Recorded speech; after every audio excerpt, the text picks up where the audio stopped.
Welcome to our discussion on environmental economics. And in our last couple of sessions, we were discussing different types of market based instruments for pollution control. We have discussed the effectiveness of such instruments under different conditions, and we have also discussed about Porter's hypothesis in this context, wherein he said that regulation, as it is perceived by the traditional wisdom, is not always bad. Rather, a properly designed and implemented regulation can actually motivate the firms for innovation, and that leads to a win-win situation wherein the firms produce lower amount of pollution, at the same time higher amount of output. We have also discussed the counter argument of Porter hypothesis, but because of its importance in firm performance and competitiveness, a large number of empirical studies have been taken place to basically estimate and examine the validity of Porter's hypothesis. In today's lecture, what I would like to do, I would like to share one of our studies in that context. This will give you several new insights about the Porter hypothesis, new insights about the environmental regulation, new insights about the alternative mechanism in the context of developing countries like India.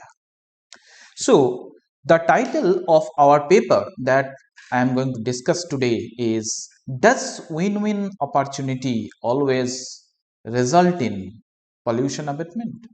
An application of directional distance function to Indian cement industry. Why we have taken Indian cement industry for our study? Because cement industry is one of the most polluting industries in terms of CO2 emission. That is why we would like to examine the role of the regulation in the context of cement industry, and specifically we will throw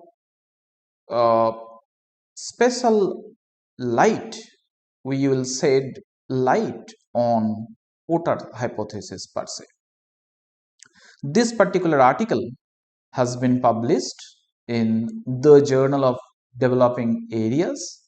Those who are interested more and detail about the paper can go through. Here I would discuss only the crux of the story, that means the paper in brief.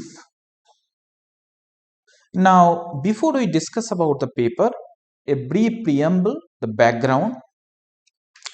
As you know that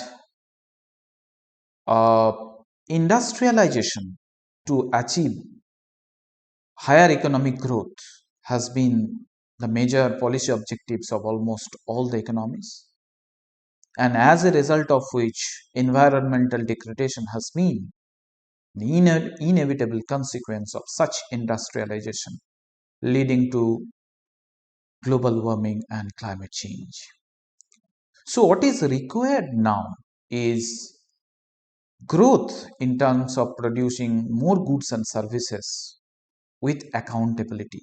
That means the productive units must be eco-efficient. They need to produce maximum output with minimum undesirable byproduct. However, such accountability from the producer's point of view cannot come automatically. Why? Because if you think of the benefit of pollution abatement is mostly enjoyed by the society at large, while the cost is incurred by the private firms. So when the private firms' objective is only to maximize their profit, natural question is then, why should they become eco-efficient? Why should they go for pollution abatement? In that context, Porter hypothesis, it emphasizes the role of regulation, which says that regulation is actually not always bad. Firms need not sacrifice their financial performance in terms of profit, revenue, so on and so forth, as they think, because the firms, they believe that pollution abatement requires diverting some of their productive resources to pollution abatement from production of goods and services. So, complying with the environmental regulation and standard will definitely reduce their competitiveness compared to others who are not subjected to such compliance. So, in that context, Porter said that regulation may result in innovation and therefore the firms can actually become more productive efficient. Their productive efficiency may go up, their environmental efficiency may go up, they may produce higher amount of output. At the same time, they might be able to reduce their pollution. So this is basically the preamble. In that context, we will empirically examine what actually happens to Indian cement firms if we impose any such regulation. So there are two objectives in this paper. Firstly, to examine the existence of any win-win opportunity for the Indian cement firms. That means whether regulation actually results in higher amount of output and lower amount of pollution. Secondly, which is more important, while most of the existing studies, they basically examine the validity of Porter hypothesis in terms of checking the existence of such win-win opportunity. What we are going to do is to examine whether such win-win opportunity, even if it exists, can always result in pollution abatement or not. And we are going to discuss our argument applying a methodology adopted from data envelopment analysis, which is basically based on production economics. I am not going to discuss in detail about the methodology, the mathematical formulation, because that is quite involved. Those who are interested may kindly consult with our detailed paper, as I have already cited previously. Now, why production economics here? If you recall, in our microeconomic theory, we studied about production function. What does that production function says? Production function basically says that it is a relationship between input bundle with maximum attainable output given the technology. Now, the question that comes to our mind is how to decide about that maximum attainable output? Who will decide that? In that context, production economics becomes handy. Production economists, they developed a tool wherein they collect the input and output information for all the firms for a given industry. Then they construct one frontier based on the best performers in the industry.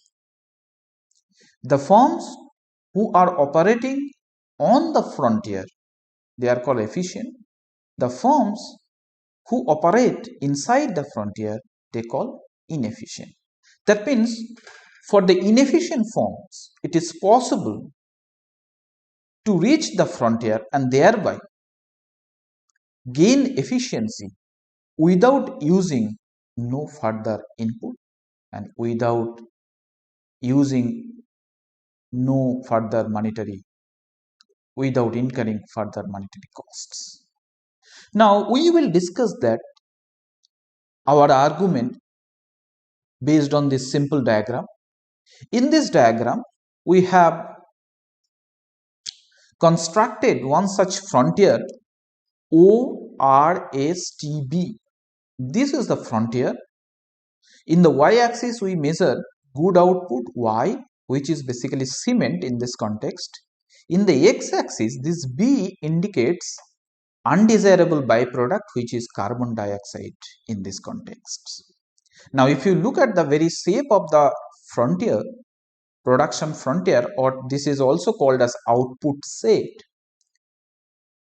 that as undesirable output increases, initially production of cement also increases, but then at a certain stage it is constant, and then the output comes down and the productive units produces more and more CO2 only.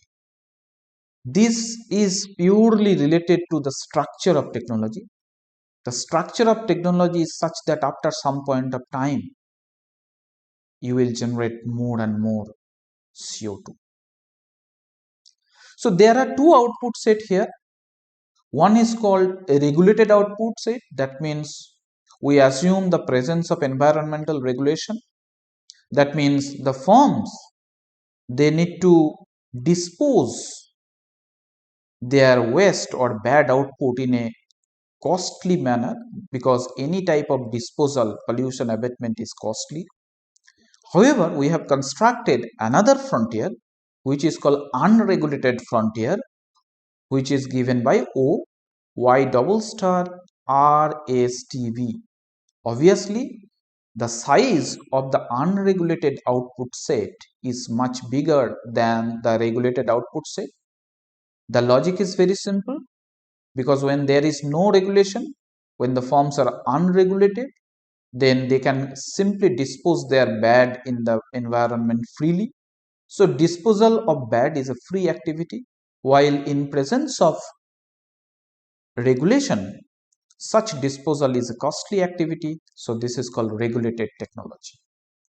Now what we will do, the way we have drawn the diagram, you can look at that there is only one common point between the output set and the y-axis, which is basically 0. That means if the firms, they want to reduce the bad output, they need to actually reduce their good output also. So if they want to produce zero amount of undesirable output or CO2, they should actually stop their production. No production of cement is possible without producing minimum amount of CO2. And that property in the language of production economics is known as null jointness. Null means 0.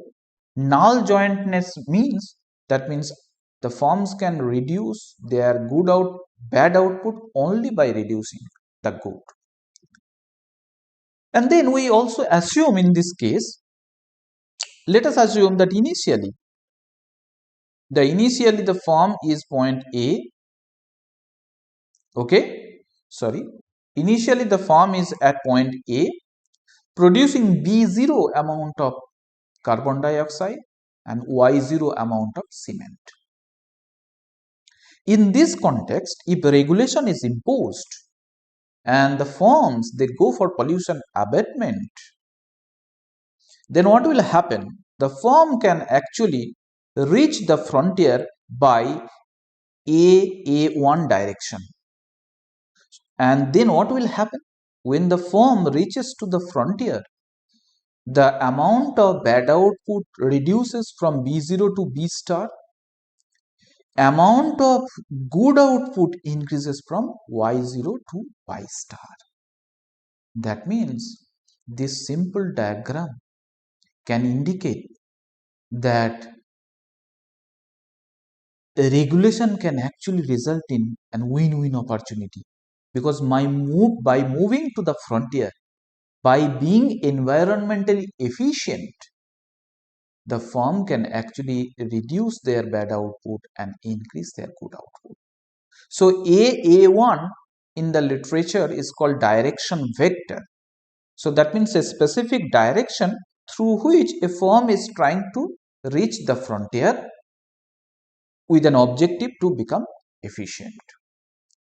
Now the question is there any guarantee that the firm will always move into A1 direction? If you look at the direction vector is this, and it is defined as 0, y minus b. Why this is so? 0 means they are not reducing the input at all, neither they are increasing also. Now y with a positive coefficient indicates they are actually increasing the good output, and minus b indicates they are reducing the bad. So in this study we have defined environmental efficiency in this way: capability of the firms to increase their good output, reduce their bad by same proportion. Why we have assumed same proportion? Because of simplicity's sake. If we assume same proportion, then it is easy to estimate from the mathematical formulation. Let us not go into the detail of the mathematical formulation, which is not possible to discuss in one lecture. But what the point of what we were discussing, a movement from A to A1 direction helps the firm become more efficient and enjoy win-win opportunity. But is there any guarantee that the firm will always move in A1 direction? Rather, there is one more option available to the firm. What is that option? The firm can always move to AR direction. And when the firm is moving to AR direction, then what is happening? The firm is actually maintaining its pollution level as it is, but increasing the bad. Now the question is, how is it possible? When the regulation is there, you must comply with the standard. Then how is it possible for the firm to keep the pollution level as it is, that means at B0 level? Yes, it is possible. See, effectiveness of any regulation depends on how do you implement. Now it is possible sometimes for the firms to go for some illegal negotiation with the pollution control authorities. That means the officers who actually come to monitor the firm's performance. The firms can easily bribe them to bypass the regulation so that they can only increase their good output and keep the bad as it is. If they do so, then the firm can produce actually a good output which is Y double star. Now from the diagram it is very clear, when the firm is moving to AR direction, then the expansion in good output Y double star, which is higher than Y star. That means when the firm was moving to A1 direction, they were producing only Y star amount of output. But now, keeping the pollution as it is and moving to AR direction, they are enjoying even higher output. Now the question is it feasible economically for the firms to go for the illegal negotiation? Yes. It is feasible if the value of the extra output, that means if the value of Y double star minus Y star is more than what the bribing amount the firm needs to pay, then firm should always go for AR direction, not A1 direction. Because the firms have to pay a fine when they are caught, right? And there is no 100% guarantee that just because there is a regulation, monitoring authorities will always be able to catch these violators. There is only a probability that a particular firm, if they are not complying with the standard, they will be caught, and if caught, then only there is a question of fine, and they can avoid the fine by bribing the monitoring authorities. So these firms can always calculate what is the expected probability, what is the expected bribe that they need to pay, expected fine that they need to pay based on their experience.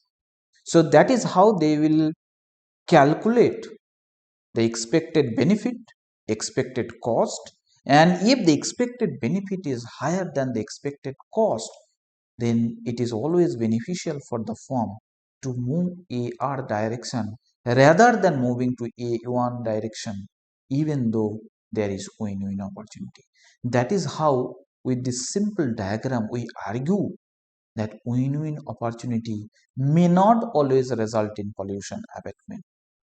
Now, this particular hypothesis we have tested using empirical data from cement industry. We have used unit level data produced by annual survey of industry for the period of 1999, 2002, 2004-5, and what we did, we measure output by metric ton of cement and then CO2 by tons of CO2, carbon dioxide produced. Then we have used other inputs in the production as capital, energy, labor and material. However, CO2 emission data is not readily available at the farm level, at the factory level. So what we did, basically, we estimated the emission data from the fuel information, how much fuel you use, coal and other things. Based on that, coal, oil and other things, based on that, we follow IPCC's guideline, Intergovernmental Panel for Climate Change.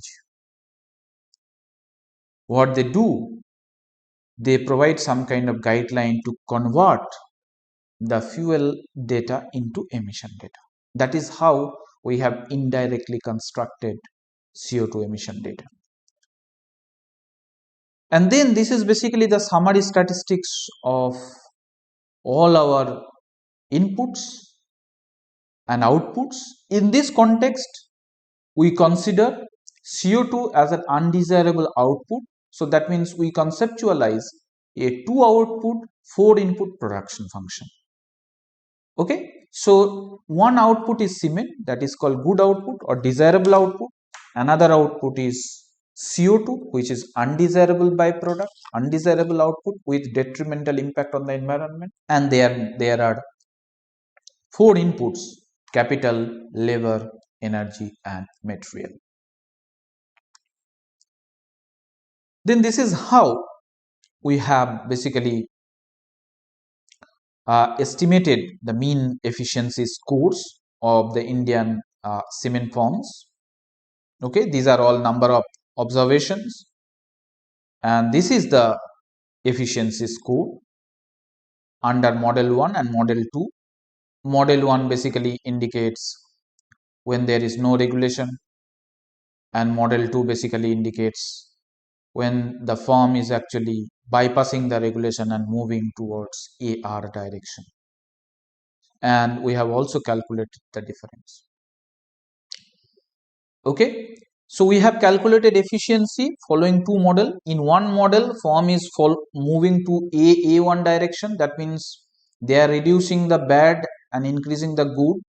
In model 2, they are increasing the good, keeping the bad as it is, which in the literature of data envelopment analysis called strong disposability assumption. Then we have calculated the difference in the mean efficiency.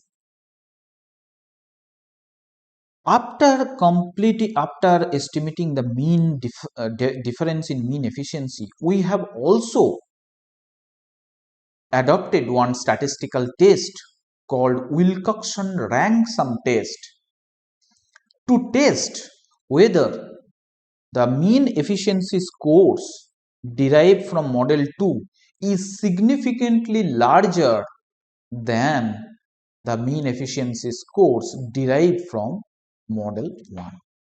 Why we have used Wilcoxon rank sum test, which is a non-parametric test instead of t-test? Because here efficiency scores are actually derived from mathematical model. That is why Wilcoxon rank-sum test, which is a non-parametric test to basically check the difference between two series of efficiency scores. And then the result basically shows, apart from 1999, in all other years, our null hypothesis got rejected. What was our null hypothesis? That there is no significant difference in the efficiency score. Once it is rejected, that means we can say that mean efficiency scores derived from model 2 is significantly higher than model 1. That means the firm enjoys significantly higher amount of output if they move AR direction. That means in a situation wherein firms are trying to only increase their good output, keeping their bad as it is. And this points out to our hypothesis that win-win opportunity may not always result in pollution abatement. Then what is the solution? The solution is, we have examined two alternative scenarios.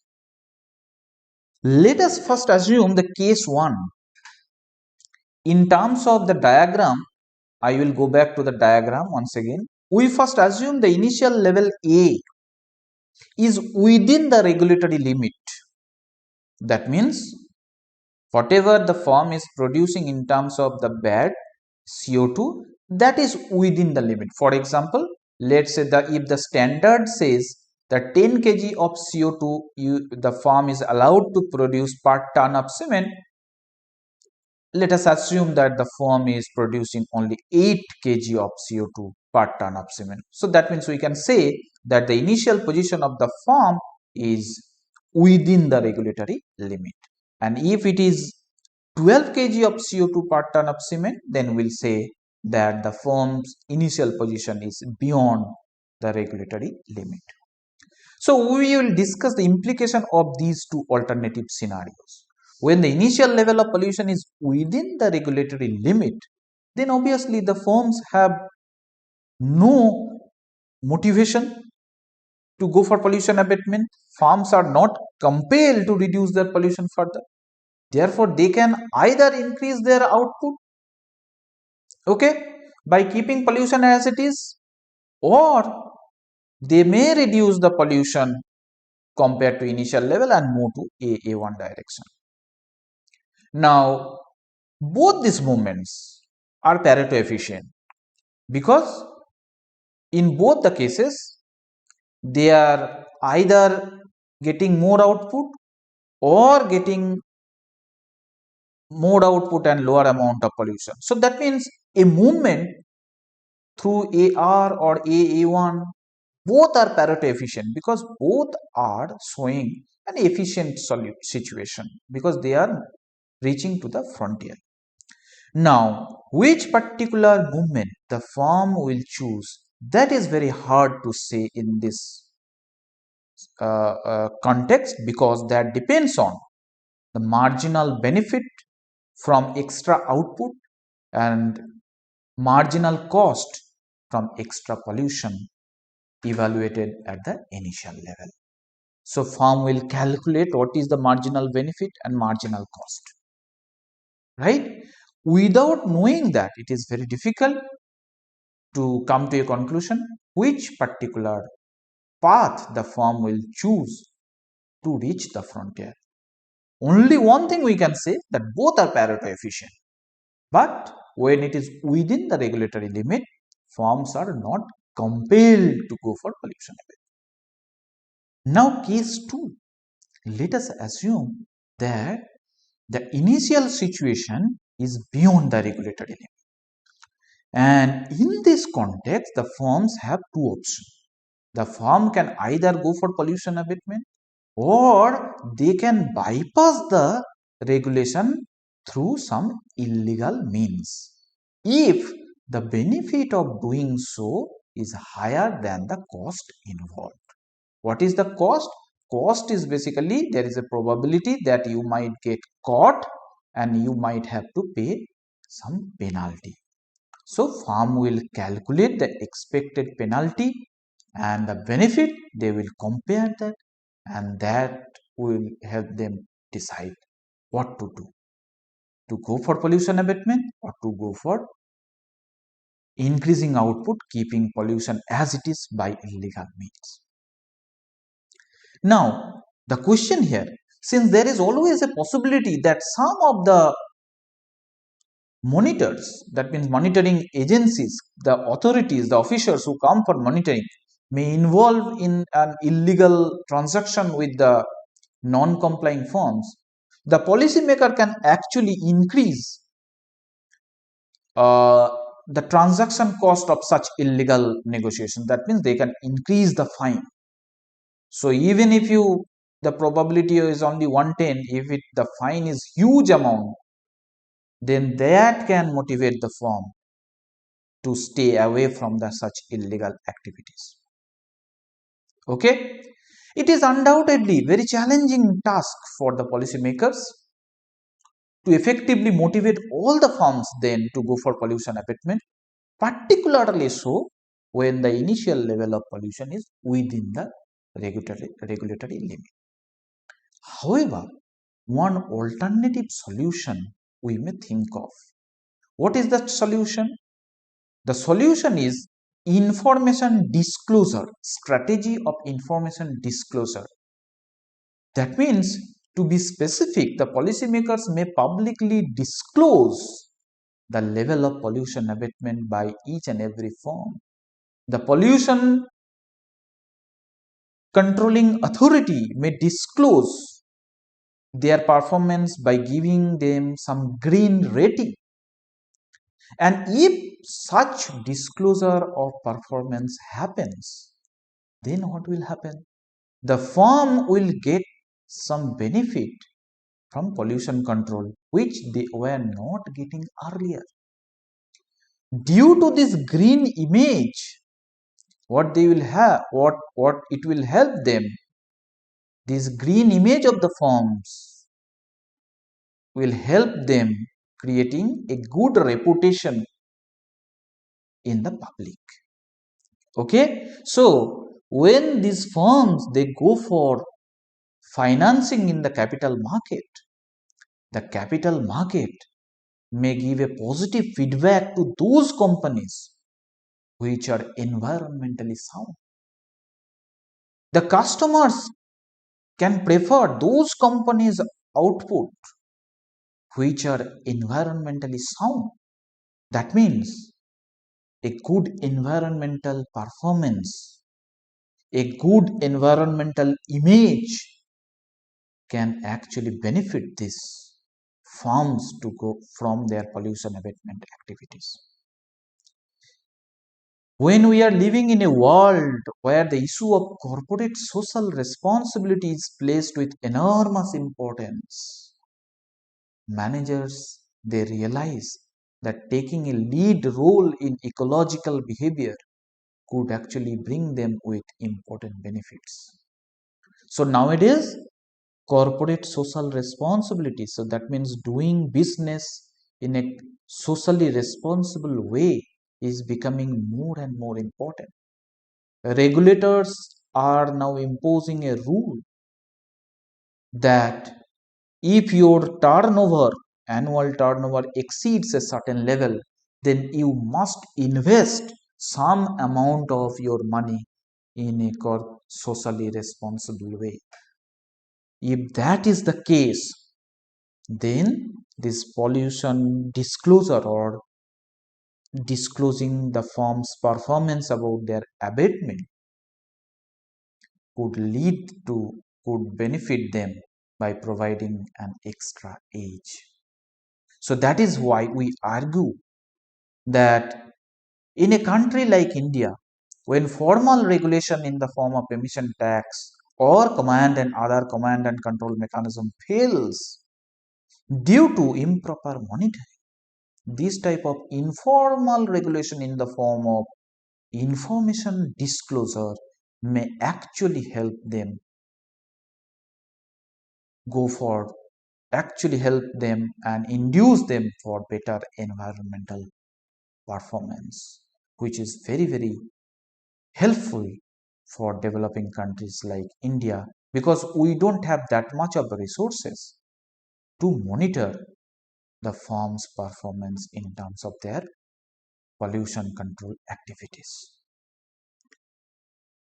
So in short, what we did in this paper, we made an attempt to empirically verify whether a potential win-win opportunity, that means higher amount of output with lower amount of pollution, is actually possible as a result of environmental compliance, and whether such win-win opportunity can always motivate the firms for pollution abatement. And the motivation comes from the proposition of Porter hypothesis. We use mathematical model, namely the directional distance function approach, on firm level or factory level data in the context of Indian cement industry. And it has been observed that a potential win-win opportunity does exist in the industry. That means they could actually increase their good output, reducing their bad, if any such type of regulation was imposed. However, the Wilcoxon-Ransom test confirms that such potential win-win opportunity may not always result in pollution abatement, since regulation imposes a significant cost in terms of lower feasible expansion of output. We propose a strategy of information disclosure which might be of immense help for the regulatory authorities to incentivize the firms in favor of pollution abatement, and it may be used while formulating environmental policy for polluting industries in general and Indian cement industry in particular. Thank you.